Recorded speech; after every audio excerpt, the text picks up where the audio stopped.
Ever since the film Hidden Figures came out in 2016, people have adored female astronauts, mathematicians, and scientists. After all, who doesn't love the inspiration story of an all-female African-American team who played a vital role in NASA during the early years of the American space program? Today there are many pushes for girls to get involved in science and mathematics, fields that were previously considered to be male-oriented. Women have actually been involved in science for millennia and have made some of the most significant contributions to areas like healthcare, astronomy, and physics. Females invented programming, discovered radiation, figured out the chemical composition of stars, learned how to predict lunar eclipses, and much, much more.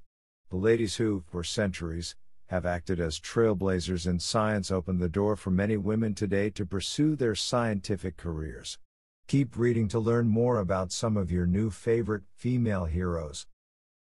Number 1. Ada Lovelace was the first computer programmer. The daughter of the famous English poet Lord Byron, Ada Lovelace showed an early aptitude for mathematics. However, her father left her mother when she was only a few weeks old and died when she was 8. Because Ada's mother wanted her to grow up without her father's personality faults, she had her educated in mathematics and science, two subjects that were rare for girls, even those born into aristocratic families. At age 17, she met Charles Babbage, the inventor of what is widely considered to be the first computer. He mentored her over the next few years, and she translated a French article about his machine, adding in many of her own thoughts and comments. She published the piece using only her initials, possibly because it would not be respected if a woman's name was attached to it. Like many great scientists and innovators, Lovelace's contributions to mathematics and early computing were not recognized until after her death. Her work was discovered in the 1950s, and the United States Department of Defense went on to develop a programming language, Ada, named after her.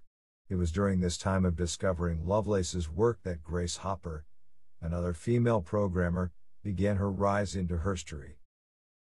Number 2. Aglaia Nike discovered how to predict lunar eclipses. To many pre-scientific cultures, lunar eclipses were supernatural phenomena that often served as omens by the gods, who were unhappy. The covering of the moon by the Earth's shadow, created by the perfect alignment between the Earth, Moon, and Sun, caused many superstitious people to believe that judgment or destruction by the gods was imminent. This event seemed to defy the natural order. Enter Aglaia Nike, a female astronomer mentioned in the writings of Plutarch and Plato. During a time when celestial objects were considered to be emblematic of the gods, consider the stellar constellations that the Greeks observed, she discovered that lunar eclipses were not supernatural phenomena but rather natural occurrences that followed a predictable pattern. As such, she was able to predict when they would happen. Like many visionaries, Aglaia Nike was far ahead of her time. She was considered to be a sorceress or enchantress who was able to control the moon, something that placed her in danger of perdition from the gods. There is no record as to how she died, but she may have been executed for the powers that she held. However, she has attained a type of immortality, as one of the craters on Venus is named after her. Number 3. Cecilia Payne discovered the composition of stars. Cecilia Payne was born into a wealthy family in 1900 and attended prestigious schools including Cambridge University, where she became fascinated by astronomy. In fact, she felt that the study of astronomy completely turned her worldview on its head. However, because Cambridge did not grant degrees to women until 1948, in 1925, she proposed in her doctoral thesis that stars were made of hydrogen and helium. She even went so far as to show which class individual stars belonged to based on the spectrum that they emitted rather than on the estimated temperature. Her dissertation was considered by some astronomers to be the most brilliant contribution to astronomy to date. However, at the time her claims were deemed to be spurious yet went on to be proved entirely correct. Because she was a female, her work was primarily attributed to fellow astronomer Henry Norris Russell.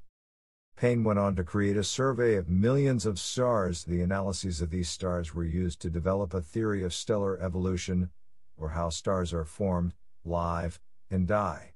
Her work was so significant that it laid the foundation for all later work done on stars. Perhaps even more significantly, with her profound dissertation, women scientists began to enter mainstream academia. Number 4. Marie Curie discovered radioactivity. Possibly the most famous female scientist in history, Marie Curie was the first female to win a Nobel Prize and the first person of either sex to earn the honor twice. She and her husband, Pierre Curie, built on the work of previous physicists regarding the properties of uranium, particularly regarding X-rays. Her discoveries led to her getting her first Nobel Prize.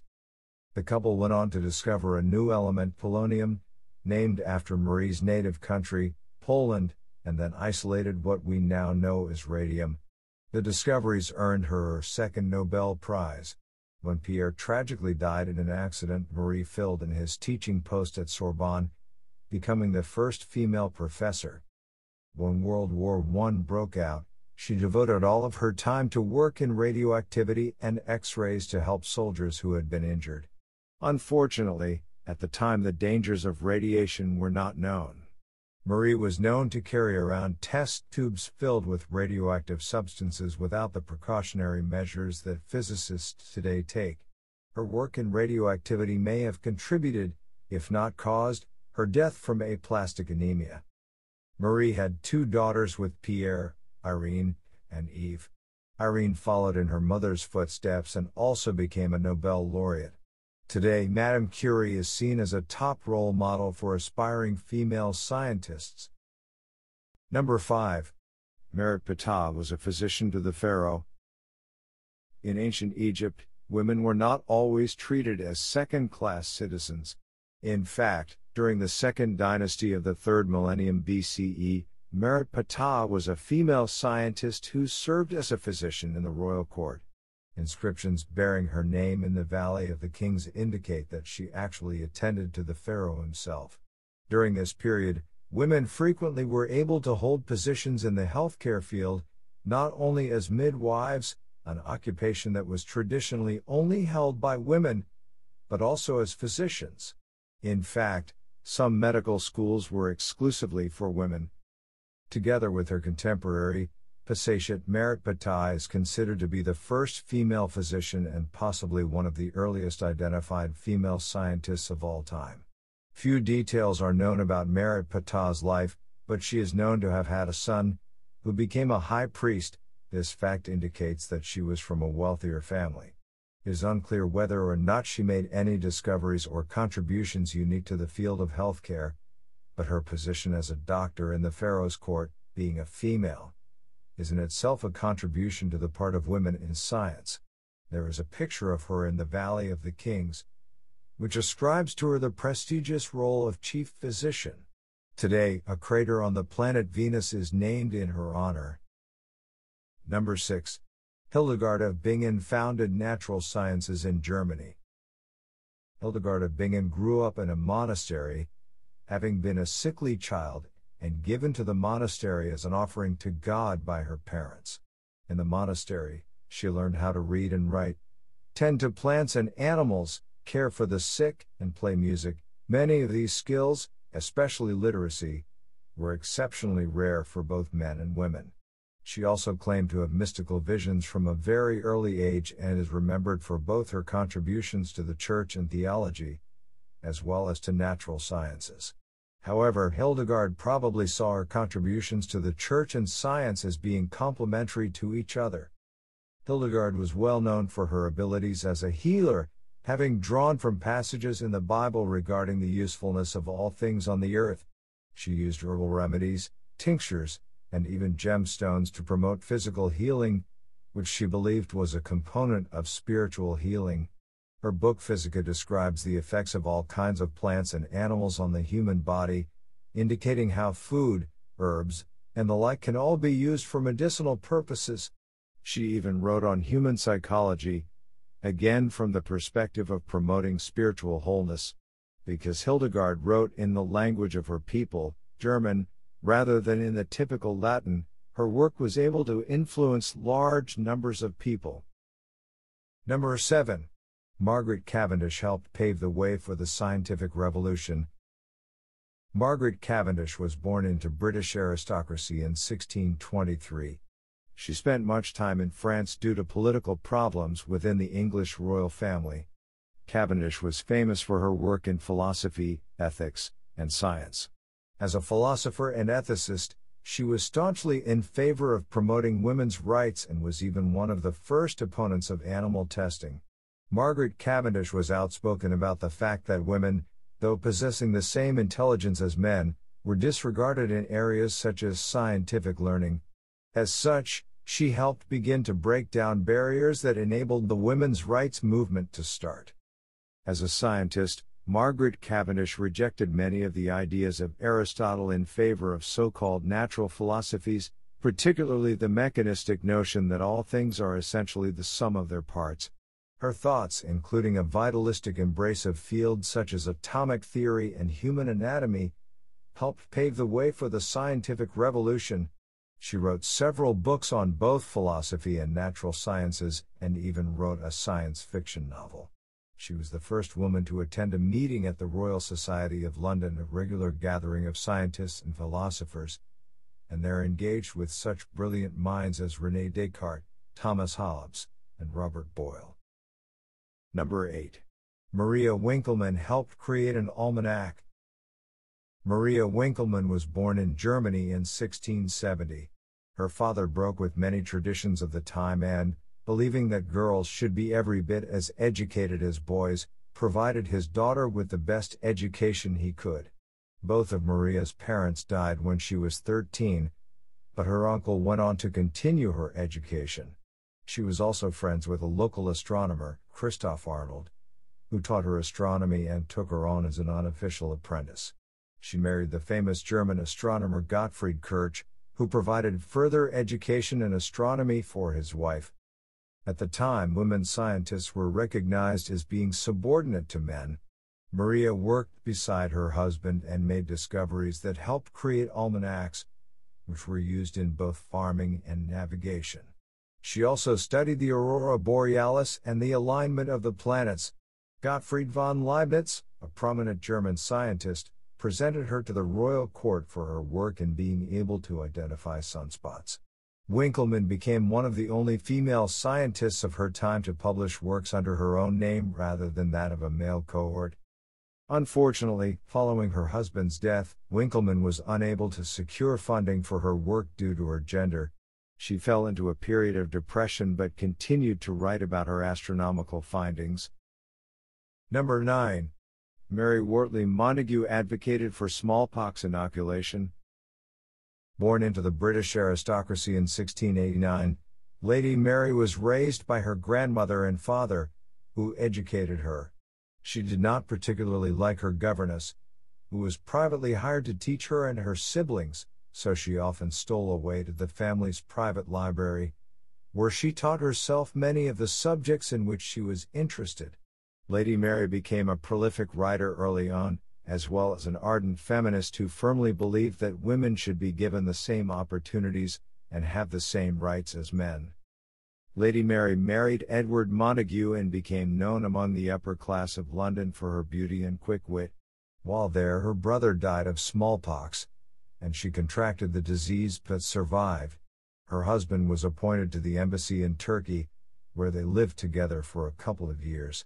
Nearly a century before the smallpox vaccine was first invented in Europe, Lady Mary observed how Turkish women inoculated themselves and their children against the dreaded disease.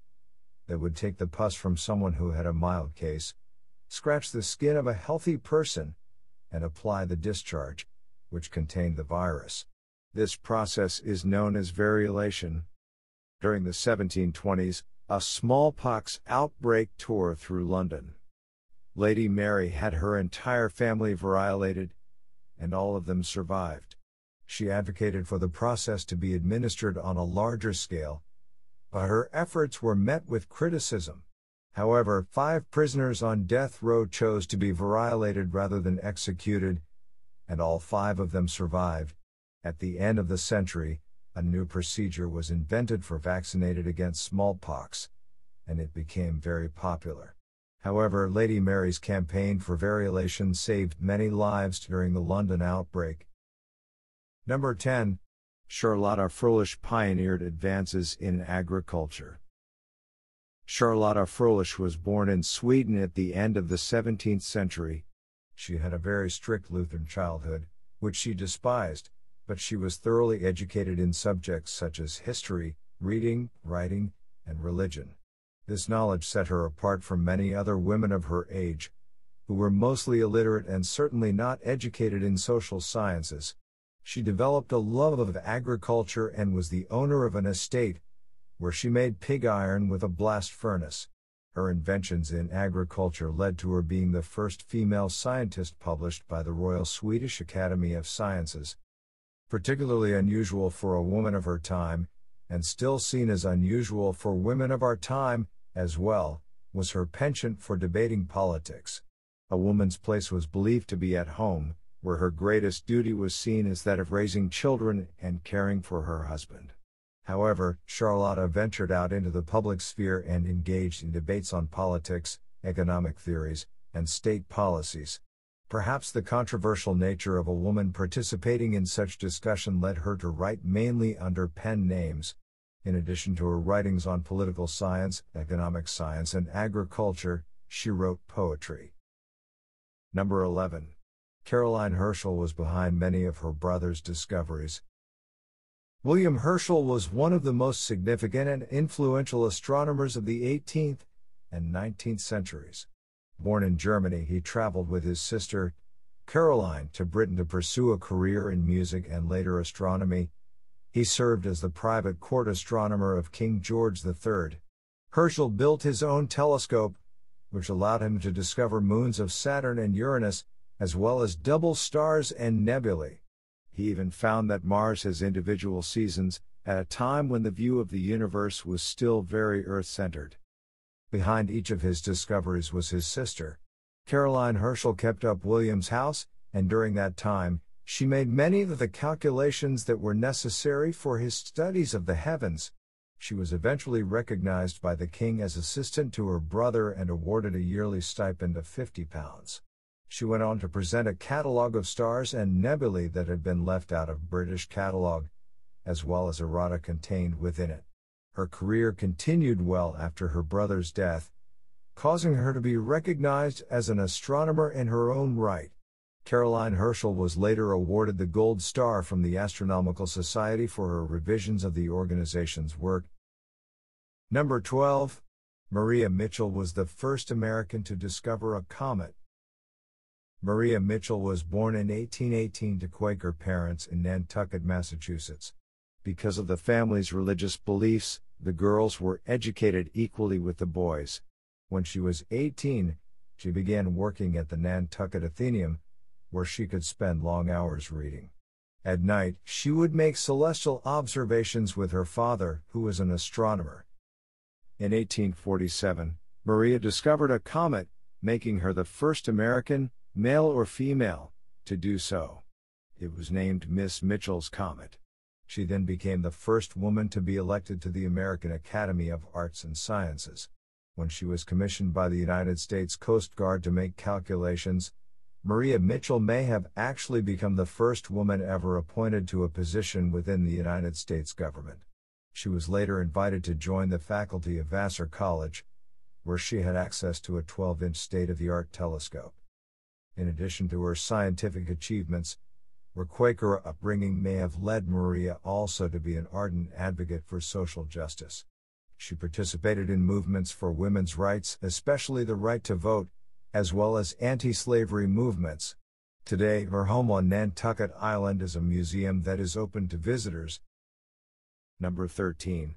Elizabeth Blackwell created the National Health Society in the United Kingdom. When Elizabeth Blackwell was a child in the 1800s, a close family friend became terminally ill and claimed that female doctors would be able to provide better care than the male doctors that dominated the United States. That encounter made her determined to become a physician. When she applied to medical schools, all but one rejected her on the basis of her gender. However, Geneva Medical College accepted her as a joke, not believing that a woman would seriously enter the medical field. After enduring 2 years of harassment for being a female student, she became the first woman doctor to graduate from a medical school in the United States. Elizabeth frequently traveled between the United States and her native England, where she raised money to build an infirmary in New York. While in England, where she was also one of the only female doctors, she created the National Health Society to advocate for good hygiene and preventative medicine. Blackwell also established an all-women medical school to go with the infirmary she had built. As a doctor, Blackwell also advocated for social reform in areas from the abolition of prostitution to enabling more women to take up the medical profession by being accepted into medical schools. Number 14. Maria Montessori, Italy's first female doctor, revolutionized childhood education. In the late 1800s, while practicing as Italy's only female pediatrician, Maria Montessori treated many low-income children at her free clinics. What she noticed was that these children had an intrinsic intelligence, even though they were deprived of many of the social supports that enabled wealthier children to attend school and university. She went on to become the director of a school for developmentally disabled children, where she worked to apply theories of early childhood education, which included the use of the senses and creativity, to children who were disabled. The progress that the children made inspired her to develop what we now know as the Montessori method of education.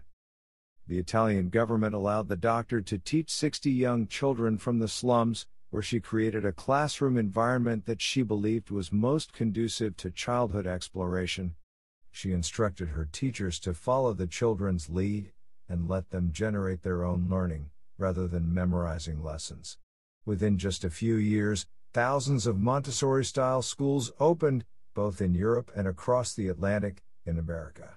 She earned 2 Nobel Prize nominations for her work in education, and today, her name is synonymous with a child-centered approach to learning. Her writings are still widely used in both teaching and child-rearing, as they show adults how to create environments that are best suited to stimulate children's natural penchant for learning, growth, and creativity. Number 15. Dorothy Hodgkin discovered the structure of penicillin. Born in 1910 to parents who were colonial administrators in Cairo, Egypt, Dorothy Hodgkin and her siblings were mainly educated in England. Though separated by a continent, Dorothy's mother encouraged her to pursue her interest in chemistry, particularly in the use of crystals. Dorothy worked hard to be taken seriously in a male-dominated field and was rewarded with the chance to study at the University of Oxford. She went on to do doctoral work at the University of Cambridge, where she used X-rays to study the protein structure of the pepsin molecule. She specialized in using crystals and X-rays to study the composition of biological compounds. Following her doctoral studies in 1934, Dorothy was invited to research at Somerville College in Oxford, where she remained until she retired 33 years later. She used the resources provided to her there to begin studying the makeup of insulin, something to which she dedicated much of her career to understanding. Despite developing rheumatoid arthritis at the age of 28, she continued the tedious work of mounting tiny crystal grains onto slides so that she could study them. In 1939, when England was on the cusp of entering World War II, she was asked to set aside her work in insulin to try to understand better the structure of penicillin, a necessary antibiotic that would save the lives of many soldiers on the battlefield. She successfully isolated the structure of the molecule, earning her an election to the Royal Society. Dorothy Hodgkin went on to discover the structure of the B12 molecule but never gave up on insulin.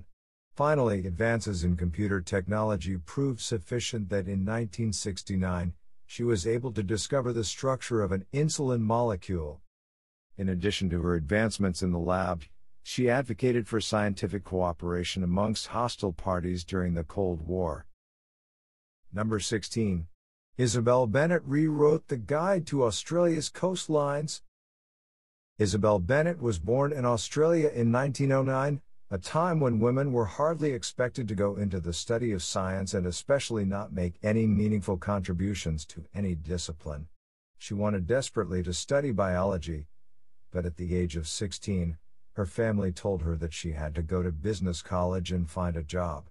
During the Great Depression, she found a job at the Associated Board for the Royal Schools of Music, but as the economic downturn took its toll, she found herself without a job.